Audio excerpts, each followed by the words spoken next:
네, 여러분 강의를 통해 다시 뵙게 되어서 너무나 반갑고 감사하고 하나님께 모든 영광을 올려드립니다. 그동안 좀 쉬었으니까 여러분들에게 더욱 큰 말씀의 은혜와 복이 임하기를 진심으로 기원합니다. 오늘은 출애굽기 40장입니다. 성막의 완공. 마침내 성막이 완공되었습니다. 언제요? 네, 그 시기가 40장 2절 17절에 두 번이나 나옵니다. 바로 둘째 해 첫째 달 초하루입니다. 2.1.1 칼빈의 기독교 강요 표시하는 방식인데 제가 연대기를 쓸 때 이렇게 표현하고 있습니다.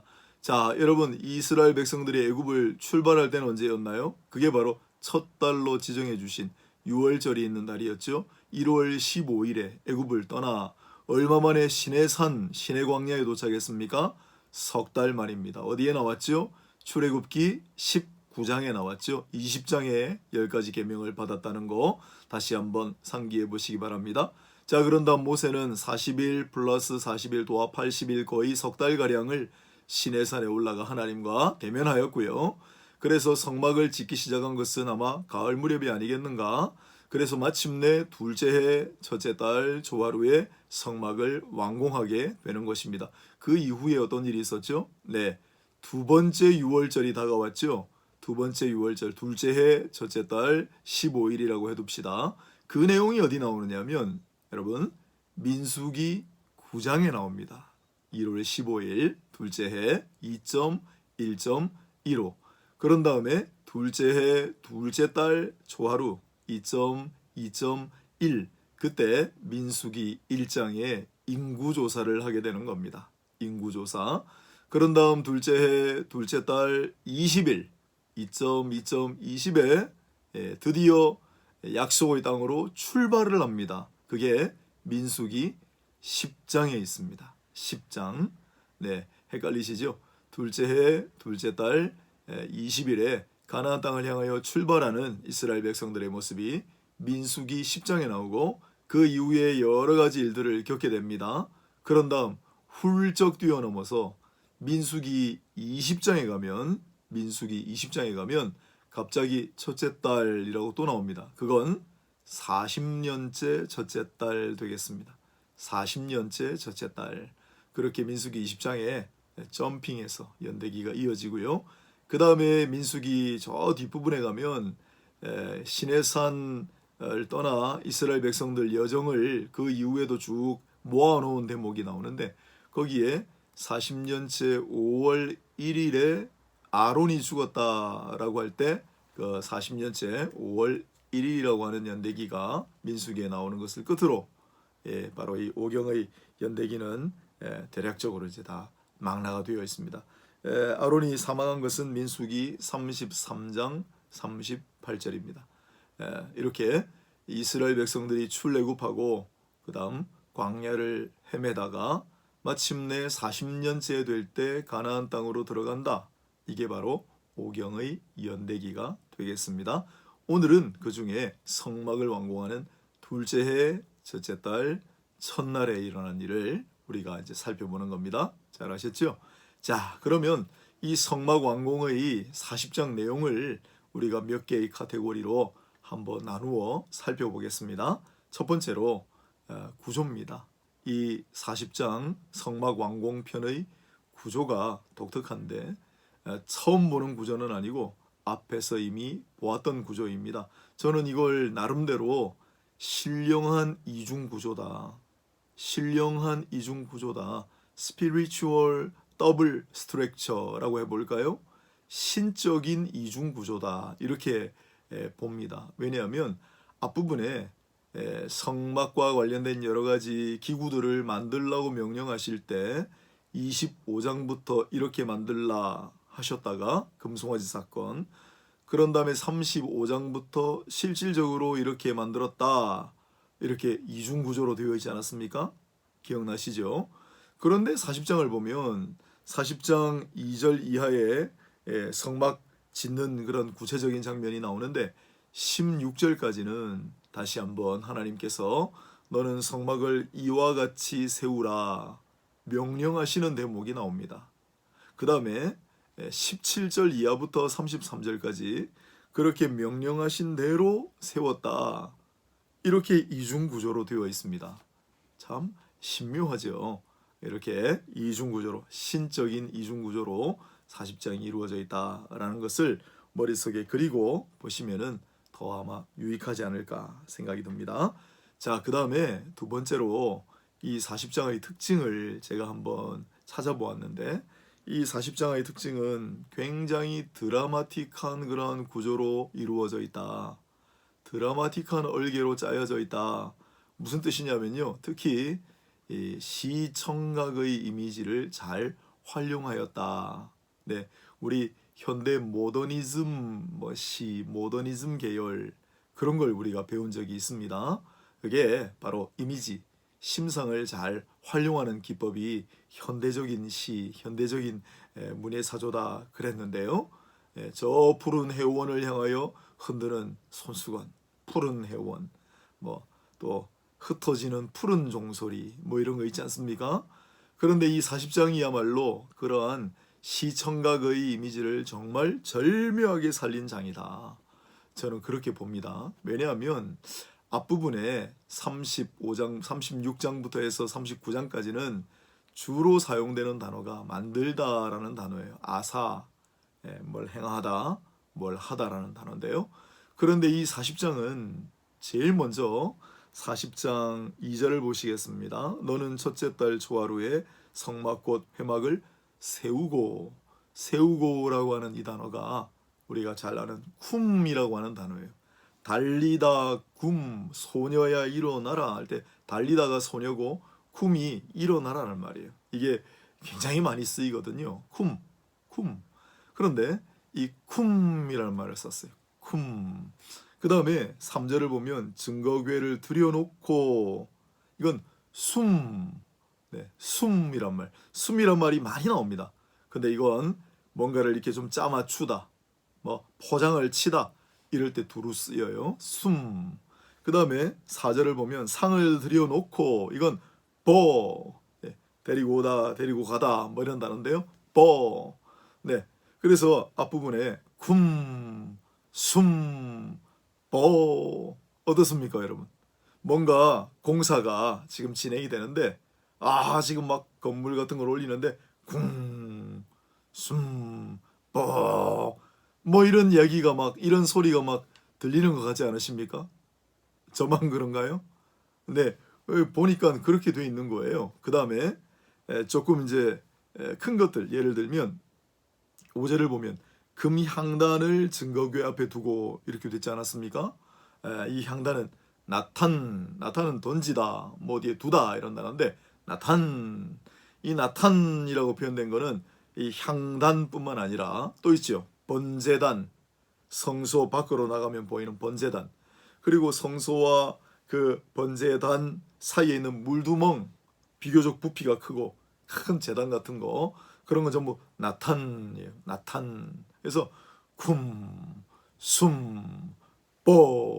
나탄, 이런 단어들이 앞부분 1절부터 16절까지 계속 되풀이돼요.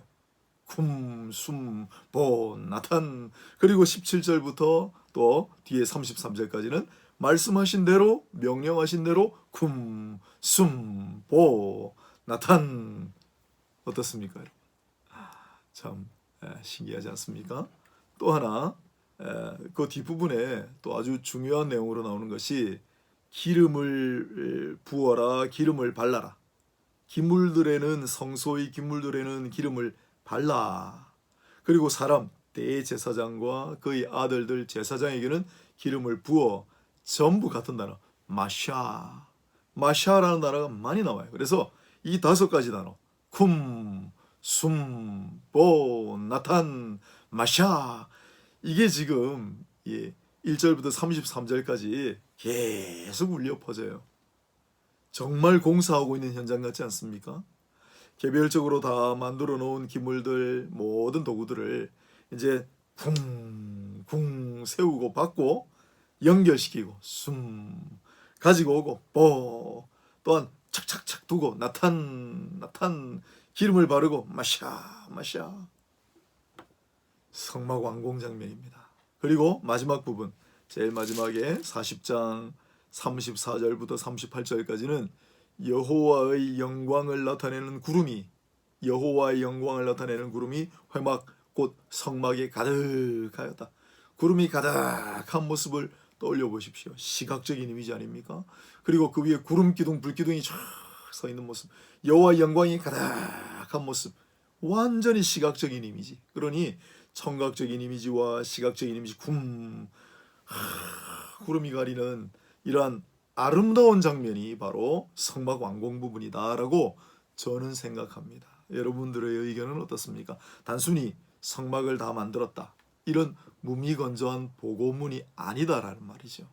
자, 그 다음에 세 번째로 이 성막 완공은 또한 후속사적인 의미를 가지고 있다. 네, 출애굽기의 마지막 아닙니까? 여러분, 출애굽기의 주제가 뭔가요? 구원이지 않습니까? 누가 구원하십니까? 하나님께서 구원하시죠.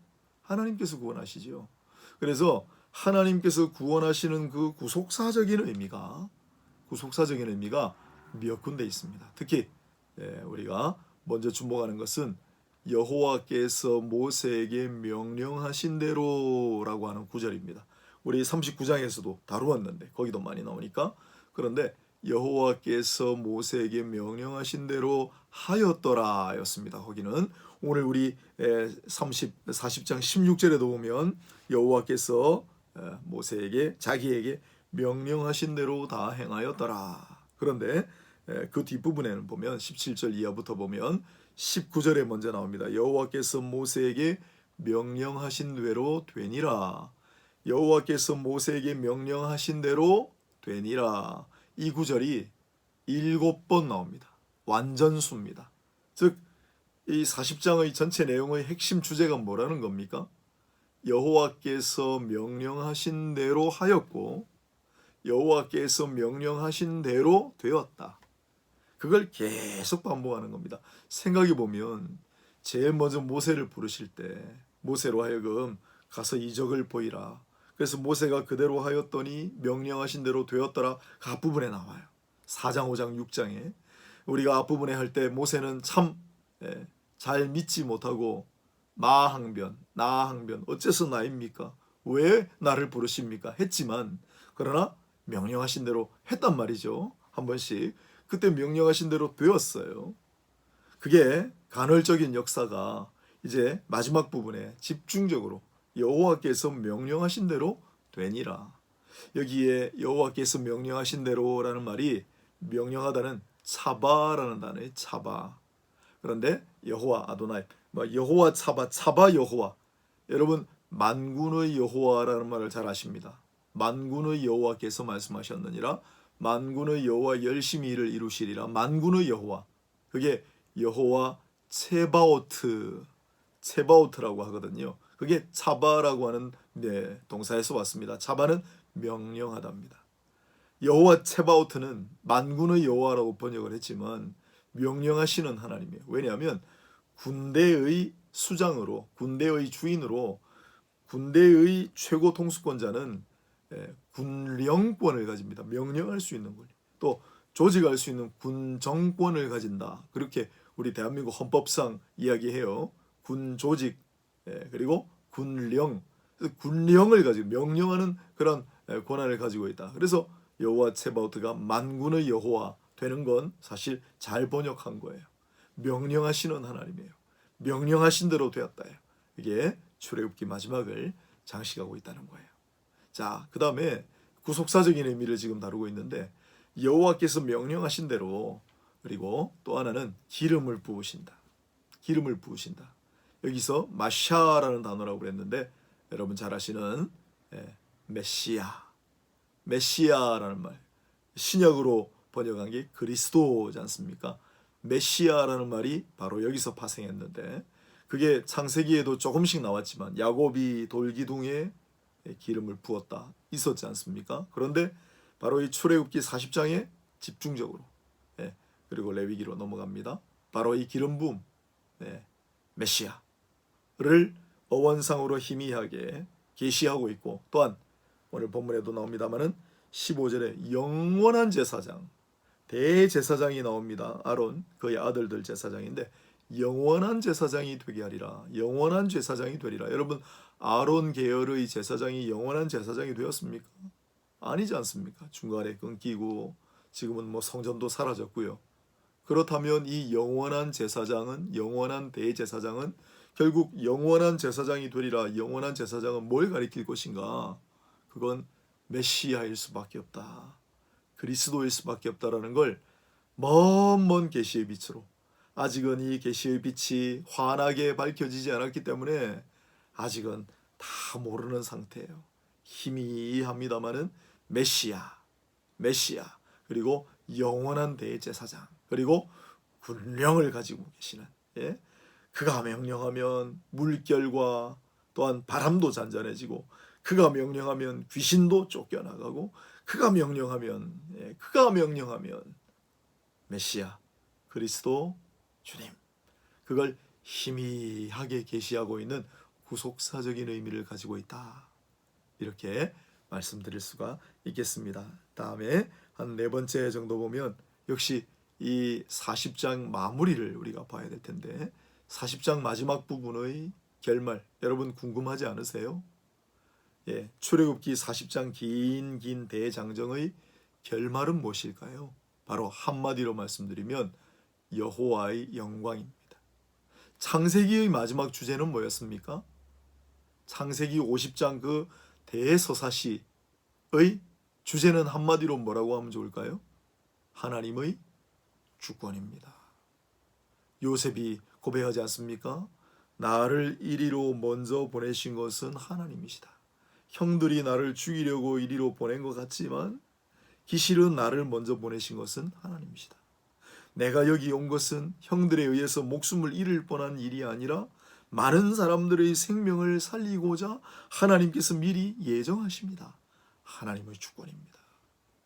그 다음에 출애굽기는 하나님의 영광을 마지막 결말 부분에 제시하고 있습니다. 하나님의 영광. 선지서 중에 가장 중요한 선지서로 우리가 생각할 수 있는 이사야서 66장의 대해 파노라마. 여러분, 이사야 66장 고난주간을 우리가 지금 보내고 있는데 고난의 종으로 오신 메시아를 그리고 있지 않습니까? 이사야서에 42장, 49장, 50장, 52장 13절부터 53장 12절까지 총 4편에 걸친 고난받는 종의 노래가 나오지 않습니까? 이사야서 그것도 무척 중요합니다. 복음도 나오고 새 노래도 나오고. 그러나 이사야서 66장 대파노라마의 마지막 결말은 바로 하나님의 주권과 영광입니다. 하나님의 주권과 영광. 이것이 바로 우리 종교 개혁으로 탄생한 우리 개신교회의, 우리 신학의 정점이지 않습니까? 마틴 루터의 십자가 신학으로 시작하여 존 칼빈이 하나님의 주권과 영광 신학으로 매조지한, 그게 바로 우리가 가지고 있는 이 개혁신앙이다라는 것입니다. 출애굽기 마지막 부분이 이렇게 영광, 여호와의 영광, 카보드, 여호와 카보드, 여호와의 영광이 회막 성막에 가득했다, 충만했다. 그래서 성령 충만이라는 얘기를 하지 않습니까? 말레라는 말, 충만하다는 말이 나와요. 여호와의 영광이 충만하다. 그리고 여호와의 영광이 거기에 임하신다, 거하신다. 샥한 말씀이 육신이 되어 우리 가운데 거하심에 관련 있다고 그랬죠. 샥한. 예. 그리고 충만하심, 거하심, 여호와의 영광. 이게 출애굽기 성막 완공편의 마지막 결론 부분이다라는 걸 잊지 마시기를 바랍니다. 자, 그렇다면 전체적으로 특징을 좀 살펴봤고 개별적인 내용을 좀 보도록 하겠습니다. 우리가 다시 한번 마지막으로 마무리하는 입장에서, 자, 제일 먼저 하나님께서 뭐부터 하라고 하셨습니까? 한번 우리 기억을 더듬어서 또는 생각을 하면서 한번 맞춰볼까요? 제일 먼저 뭘 하라고 하셨나요? 조금 잘 모르시겠는 분들은 성경을 잠깐 보시고 찾아보셔도 좋겠습니다. 그게 굉장히 자기에게 공부가 돼요. 제일 먼저 하라고 하신 거는요, 성막을 세우라. 이때 성막 회막은 곧 성소를 가리키는 그러한 개념이라고 보셔야 됩니다. 왜냐하면 제일 마지막 부분에 뜰 사면에 있는 울타리를 치라, 라는 부분이 따로 나오기 때문이죠. 그래서 제일 먼저 한 거는 성소를 세우라. 그 다음은요, 성소 안에 또 구별된 공간이 있죠. 가장 중요한 하나님께서 임하시는 곳, 지성소. 그 지성소에 증거궤, 법궤를 두라. 이게 이제 그 다음 내리신 거. 그 다음엔요, 예, 성소 구별된 공간, 나머지 성소에 뭐가 있죠? 네, 성소 안에 들어가는 삼총사. 위쪽에는, 북쪽에는 상, 떡상, 남쪽에는 등잔대, 왼쪽에는, 서쪽에는 바로 법궤와 휘장 하나 사이를 두고 마주하고 있는, 예, 분향단. 그래서 상, 대, 단, 삼총사를 다 가지고 오라, 두라. 네, 그 다음은 성소의 휘장을 또 치고요. 휘장은 조금 이따 다시 설명하겠습니다. 그런 다음 성소를 이제 나갔어요. 성소를 나가면 보이는 것은 번제단, 번제단을 세워라. 이 번제단은 나탄이라고 되어 있습니다. 그 다음 번제단하고 성소 사이에 물두멍을 두라. 그것도 나탄. 그래서 물두멍, 번제단. 그 다음 할 일이 뭘까요? 네, 이제 사면에 성막 울타리를 치고 이제 말뚝을 박고 기둥을 서로 연결하고 흔들리지 않게 넘어지지 않게 다 이렇게 묶고 울타리를 치고 제일 동쪽의 출입구에 해당하는 곳에 다시 휘장을 치고, 예, 이것이 전체적인 성소 성막의 성막의 모형 구조잖아요. 그걸 하라고 구체적으로 하나님께서 말씀하시고, 그런 다음에 대제사장과 그의 아들들 제사장에게 기름을 부어 그들을 세우라. 위임식이죠. 네.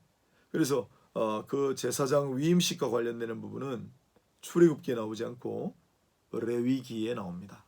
레위기에, 여러분 레위기 제일 앞부분, 이제 레위기 바로 시작할 텐데요. 레위기 제일 앞부분은 5제사, 5대 제사에 관해 자세하게, 그것도 이중구조로 되어 있어요. 예, 처음에 제사의 종류, 특징, 그 다음에 또 구체적으로 제사를 드리는 방법이 또 한 번 더 나오는 신적인 이중구조로 되어 있다. 미리 말씀드립니다. 그런 다음에 제사장 위임식이 바로 나와요. 예, 이해하셨죠? 제사장 위임식은 내용이 레위기에 나온다. 레위기에 나온다. 아무튼 이렇게 쭉 지성소, 성소, 번제단, 물두멍, 그 다음에 뜰, 그 다음에 그렇게 만들라, 세우라, 두라. 모세가 그대로 명령을 이행하는 장면 똑같이, 증거궤를 두고 또 상을 차리고 대를 차리고 단을 세우고 그다음 번제단, 물두멍, 성막들 까지 준행하는 장면이 전체의 내용입니다. 마지막으로 우리가 주목할 것 하나, 휘장입니다. 휘장. 우리 앞부분에 25장, 35장 중복구조에도 휘장이 조금씩 나오지만 어디에 있는지 찾기가 쉽지가 않아요. 그런데 오늘 본문은 압축해가지고, 그전에는 개별 작업이었다면 이젠 다 만들어 놓은 걸 조합하는 공정이기 때문에요. 자, 성소, 지성소를 포함하여 성소를 다 조립을 한 다음에 성소의 출입문 휘장이 있습니다. 자, 지성소와 내소의 구별하는 휘장, 그게 우리가 보통 생각하는 휘장이죠. 예수님께서 돌아가실 때 세로로 쭉 찢어졌던 그 휘장, 지성소를 가리고 있는 휘장, 그건 다른 단어를 써요. 그리고 성소의 출입구에 해당하는 휘장 마사크, 그 다음 전체 성막의 제일 오른쪽 출입구에 해당하는 휘장도 마사크. 이해하시겠습니까? 자, 제일 안쪽에 지성소, 법궤를 가리고 있는 휘장, 그건 휘장이라고 제가 표현할게요. 그런 다음에 성소의 출입구 휘장 마사크, 그 다음 성막의 출입구 휘장 마사크. 이렇게 성소, 지성소의 휘장과 성소의 휘장, 성막의 휘장, 삼중의 휘장 구조를 간단하게 일목요연하게 설명해 놓은 것도 바로 40장의 특징 중에 하나라고 부가할 수도 있겠습니다. 왜 휘장이 중요합니까, 여러분? 휘장은 갈라지고 찢어지고 사라지는 데 중요성이 있습니다. 이전까지는 아무나 그 휘장문을 열고 들어갈 수가 없어요. 성막 안에도 아무나 들어갈 수가 없고, 더더군다나 성소 안에는 아무도 들어갈 수가 없고, 또한 더더군다나 지성소 안에는 마지막 휘장문을 열고 들어갈 수 있는 사람은 1년에 단 하루 대제사장밖에 없다. 그러나 우리 주 예수께서 십자가에 못 박혀 돌아가실 때 그 휘장이 찢어짐으로 말미암아 이제는 누구든지 예수 그리스도의 은혜, 그의 공로에 힘입어 우리는 담대하게 하나님 은혜의 보좌 앞으로 나아갈 수가 있게 되었다는 거. 그래서 찢어지고 사라지고 제한이 철폐되는 의미에서 휘장이 중요하다라는 것입니다. 그렇다면 여전히 우리 마음의 휘장을 드리우고 있는, 교회마다 휘장을 다시 한번 드리우고 있는, 우리 공동체의 휘장을 또 가로막고 있는 그런 우를 범해서는 안 될 것이다 라는 거예요. 또한 우리 앞에 뭔가 휘장이 가로막혀 있는 것처럼 하나님 앞에 나아가는 것을 어려워하고 뭔가 막혀 있는 것 같고 안 들어주실 것 같고 하나님께서 나를 받아주시지 않을 것 같고 뭔가 저 문을 통과하려면은 돈을 많이 선행을 해야 될 것 같고 공로를 해야 될 것 같고 무슨 보시를 해야 될 것 같고 그런 마음이 드신다면 그건 휘장의 의미를 전혀 잘 못 알고 계신 거예요. 그래서 오늘 40장의 삼중의 휘장은 사라지기 위해 있다. 어떻게 사라집니까? 여호와의 명령으로, 하나님의 주권과 영광으로. 구체적으로 어떤 방식을 통해서요? 하나님의 아들 독생자 그리스도께서 이 땅에 오셨어.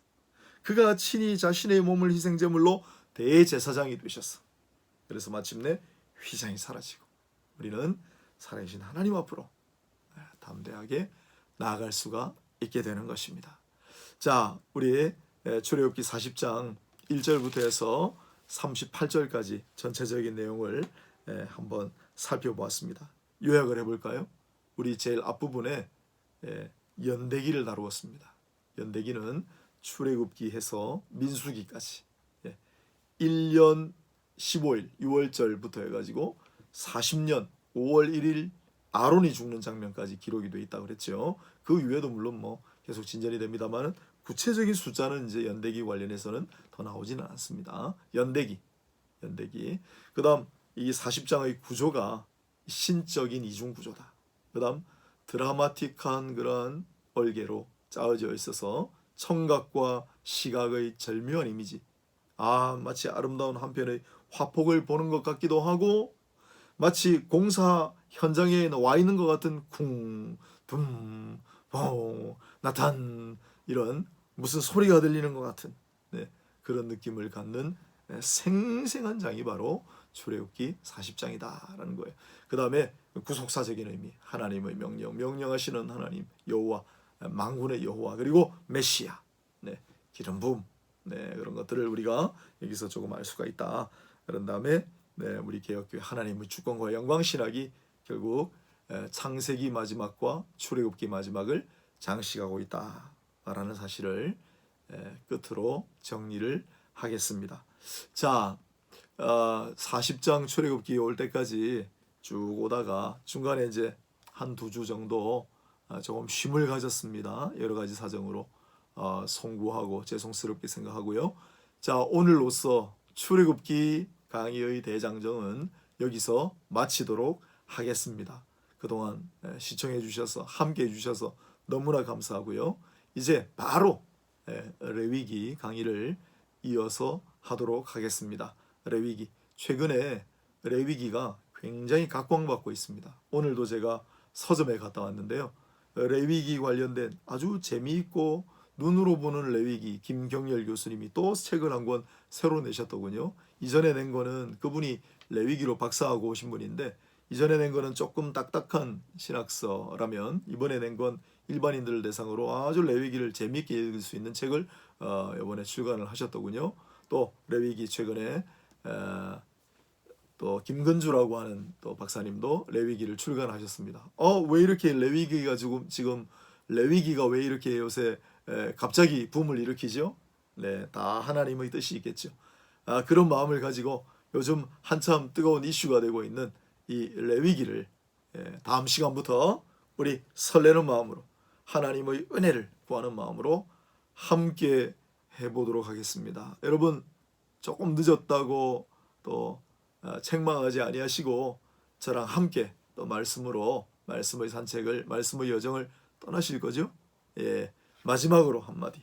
오늘 40장 38절에 보면 낮에는 여호와의 구름이 성막 위에 있고 밤에는 불이 그 구름 가운데 있음을 이스라엘의 온 족속이 그 모든 행진하는 길에서, 행진이란 말, 이게 원래 나사라는 말인데요. 나사라는 말인데 이 행진하는 말이 애굽에서 나와 어디로 떠났다, 숲곳에서 나와 어디로 떠났다, 어디에서 나와 어디로 떠났다, 이 여정을 가리키는 아주 많이 나오는 말입니다. 출애굽기에. 아직도 이 여정은 끝나지 않았다. 레위기, 민수기, 신명기로 이어진다. 우리의 삶의 여정도 아직 끝나지 않았습니다. 우리의 삶의 여정도 계속될 것입니다. 코로나가 가로막을 수 없는, 그 어떤 것도 가로막을 수 없는 주님과 함께하는, 주께서 동행하시는 우리의 삶의 여정이 앞으로도 지속될 수 있기를 주님의 이름으로 축원합니다. 축복합니다. 기도하겠습니다. 하나님 감사합니다. 출애굽기를 마무리합니다. 하나님 은혜였습니다. 앞으로 레위기도 하나님 함께하여 주시고 지혜와 명철을 주시고 시간의 여유를 주시고 또한 끈기와 인내, 돕는 손길 함께하는 많은 분들을 붙여 주옵소서. 예수님의 이름으로 기도드립니다. 아멘. 수고하셨습니다. 감사합니다. 샬롬.